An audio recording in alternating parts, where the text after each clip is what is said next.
What happens when a role player ditches the basketball and picks up a badge? When a three-point shooter decides she's done playing and starts protecting? You get Sophie Cunningham. And you get one of the most chaotic, jaw-dropping nights in WNBA history. It all started like any other game. The Indiana Fever were battling the Connecticut Sun. The stakes were high, emotions were tense, and Caitlin Clark, she was once again being hunted, poked in the eye, shoved to the floor, chirped at like she didn't belong. But this time, something snapped. Not in Caitlin, in Sophie. From the moment she laced up, Sophie Cunningham wasn't there to hoop. She was there to enforce. No warm-up, no warning, just a sixth sense for trouble and a bone-deep instinct to protect her teammate at all costs. This wasn't a basketball game. It was a message, and the message was simple. Touch Caitlin Clark, and you deal with me. What unfolded next wasn't just a scuffle, it was a seismic shift in the WNBA. A full-on eruption of pent-up frustration, bruised egos, and one woman's mission to bring order to the chaos. Players got shoved, emotions boiled over, fans online lost their minds. And through it all, Sophie stood tall, unapologetic, unbothered, and absolutely unmovable. This is no longer just about Caitlin Clark's impact on the league. It's about what happens when someone finally says, enough is enough. Because this is the story of the night Sophie Cunningham officially became the WNBA's enforcer. And it all started with one swipe to the eye. It happened in a flash, but the ripple effect? Immediate. Caitlin Clark was doing what she always does, navigating double teams, dodging elbows, and somehow keeping her composure through it all. But this time, J.C. Sheldon crossed a line. As Clark tried to create space, Sheldon clawed at her, literally, swiping across her face and catching her right in the eye. Clark recoiled, visibly shaken, and instead of backing off, Sheldon stayed in her face like she wanted more. Then came Tina Charles, wagging her finger inches from Caitlin's nose like this was street ball, not the WNBA. But before the referees could even consider blowing their whistles, boom! Marina Mabrey flew in like a linebacker and sent Clark crashing to the floor. 3 players, 1 target, and still, not a single whistle for an ejection. That's when it all shifted. You could feel it in the arena. You could feel it through the screen. Something cracked, not in Caitlin Clark, but in Sophie Cunningham. And when Sophie snapped, it wasn't subtle. It was a full superhero origin story, complete with hard fouls, shoulder checks, and a look in her eyes that screamed, "Try me?" This wasn't basketball anymore. This was personal. The entire Connecticut Sun had unknowingly triggered the one player who wasn't going to sit back and watch Clark get bullied anymore. And Sophie didn't retaliate with words. She retaliated with force. But that was just the beginning. Sophie Cunningham didn't just react. She detonated. The second she saw Caitlin Clark on the ground, Sophie locked in like she had been waiting all season for this exact moment. She wasn't moving like a teammate. She was moving like the head of security at a presidential rally, eyes locked, body squared, and absolutely no tolerance for nonsense. J.C. Sheldon tried to run down the court, but Sophie cut her off and wrapped her up. Not gently, not strategically. She wanted Sheldon to feel that grip, to know this was payback. The refs blew the whistle, but the warning signs had already been ignored for too long. Sophie didn't care. She was done with diplomacy. You could see it in her body language. She wasn't just there to defend, she was there to dismantle. Her stare wasn't, "Watch yourself." It was, "You already messed up." And just like that, the energy shifted. The crowd erupted. Fever fans were on their feet. Commentators couldn't keep up. The Connecticut Sun? Suddenly very quiet. Social media went into full meltdown. Tweets were flying. Clips of the chaos racked up millions of views in minutes. But Sophie didn't say a word. She didn't have to. Her actions spoke louder than any press conference ever could. Because on that night, Sophie Cunningham wasn't just a player. She was a message, a human alarm system, a walking "try me" sign in a tight ponytail and sneakers. And the fallout? Oh, it came fast and hot. By the time Connecticut realized what was happening, it was already too late. Sophie Cunningham had turned the court into a battlefield, and she wasn't playing by the usual rules. Her target? Anyone who even thought about laying a hand on Caitlin Clark. And that list was long. Sheldon, Charles, Mabrey.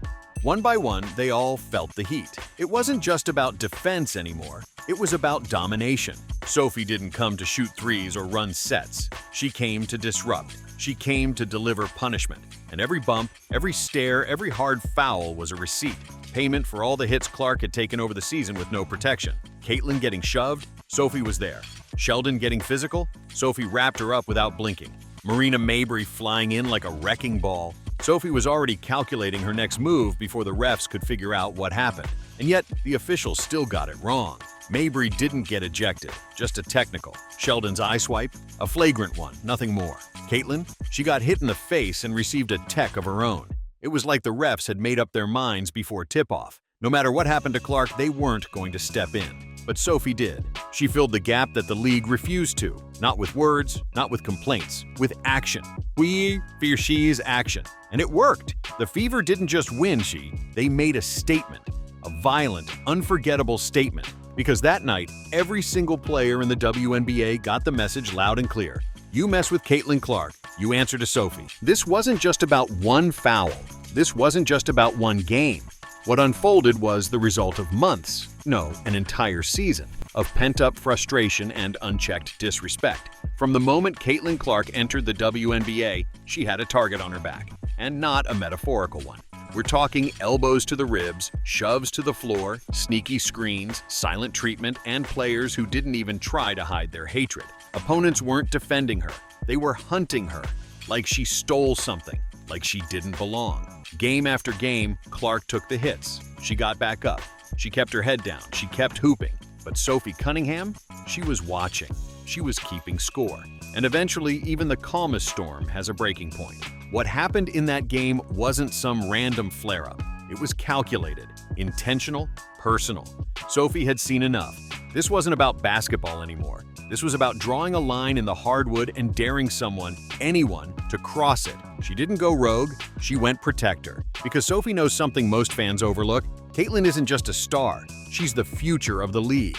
And if the WNBA wants to grow, protect its investment, and build something real, it has to start somewhere. Or, in this case, with someone. Sophie appointed herself the guardian of that future. No press release, no announcement, just action. Fierce, unapologetic action. And that action shook the entire WNBA to its core. But if you think Sophie was just muscle, you're missing half the story. Let's get one thing straight. Sophie Cunningham isn't just out there throwing elbows. She's not some goon in sneakers who gets subbed in just to stir chaos. Nah, she can actually hoop. Behind the fire, behind the stare-downs and hard fouls, there's a player who can shoot, defend, move without the ball, and make plays when it matters. She's not some glorified bodyguard on a 10-day contract. She's a real-deal contributor who just happens to also bring that old-school, don't-mess-with-my-teammate energy the league hasn't seen in years. And maybe that's why she's so dangerous, because she doesn't need to prove anything. She's already earned her spot. So, when she steps onto the court and decides it's time to send a message, there's no hesitation, no fear of getting benched, no second-guessing, just instinct. While other players are making playlists and posing for tunnel photos, Sophie's on territorial patrol, scanning the floor for anyone bold enough to test her teammate. The moment she senses a cheap shot coming, she's already 2 steps ahead, calculating the cleanest, most brutal legal response possible. Not for clout, not for applause, just for Caitlin. Because loyalty like that, it's almost extinct in today's game.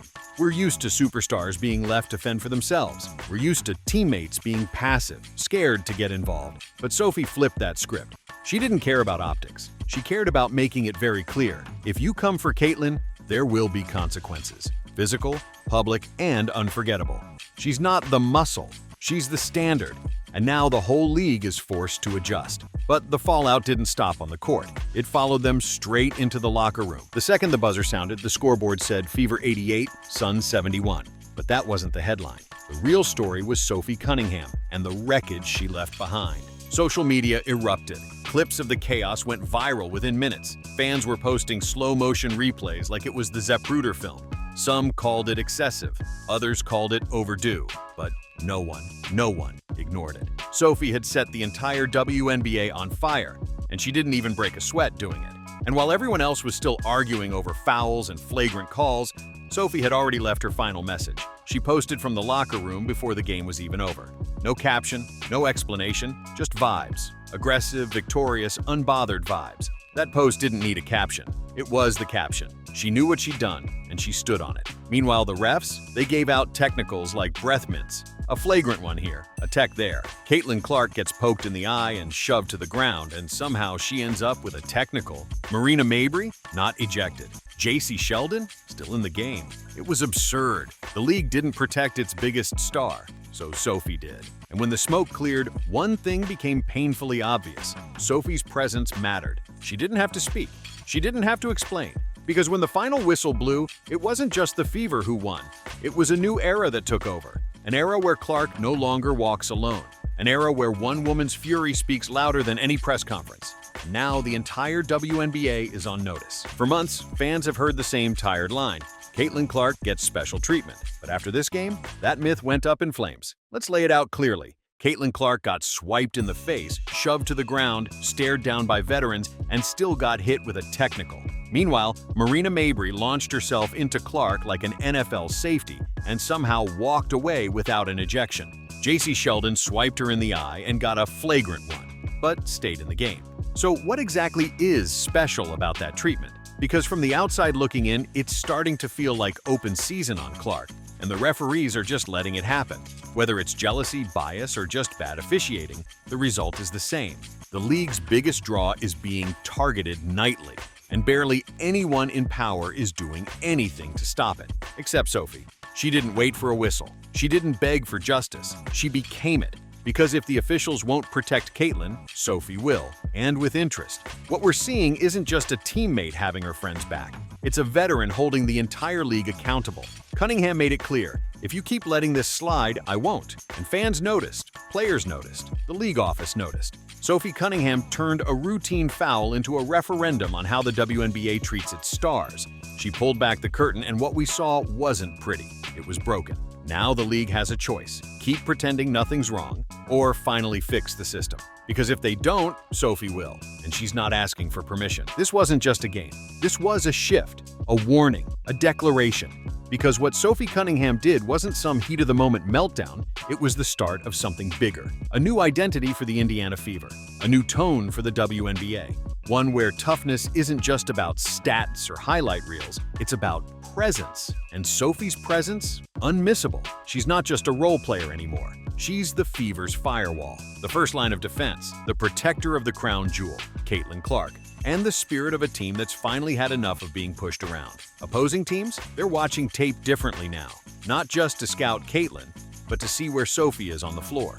One wrong move, one sneaky screen, and she's there, waiting, watching, daring you to try it. And fans? They're not just tuning in for logo threes or flashy assists anymore. They're waiting for the moment Sophie steps in and hands out justice like it's her full-time job. This is what loyalty looks like. This is what leadership looks like. She didn't need a captain's badge. She didn't need a headline. She earned her role by showing up every time, without hesitation, and doing what no one else had the guts to do. Stand up, throw down, and make the league pay attention. Because this isn't just Caitlin Clark's era, it's the Sophie Cunningham protection era. And if you think that's dramatic, wait until you see what happens next. The WNBA thought they were just getting Caitlin Clark, the generational talent, the record breaker, the future of the league. What they didn't realize is that with her came something even more explosive, Sophie Cunningham. She's not here for the cameras. She's not chasing clout. She's not trying to trend bomb. But somehow she always does. Because what she brings can't be coached, can't be taught, and definitely can't be ignored. Sophie's not the enforcer the WNBA expected. She's the one it needed, the one willing to draw the line when no one else would, the one who saw how the league let things spiral and decided she was done waiting for someone else to fix it. Every league has a moment where the culture shifts, where toughness gets redefined, where a new tone gets set, not by a superstar, but by someone who refuses to let the superstar go down alone. That moment has arrived, and it came with a shoulder check, a stare down, and a scoreboard that read, Indiana Fever, 88, Connecticut Sun, 71. From this point forward, every player, every coach, every ref knows if you step to Caitlin Clark, Sophie Cunningham will step to you. And if that bothers anyone, good, because the WNBA just got a whole lot more interesting and a whole lot more protected. If you ride with Sophie, comment Enforcer Sophie below and let the league know we see what's happening. Like, subscribe, and turn on notifications, because this new era, it's just getting started.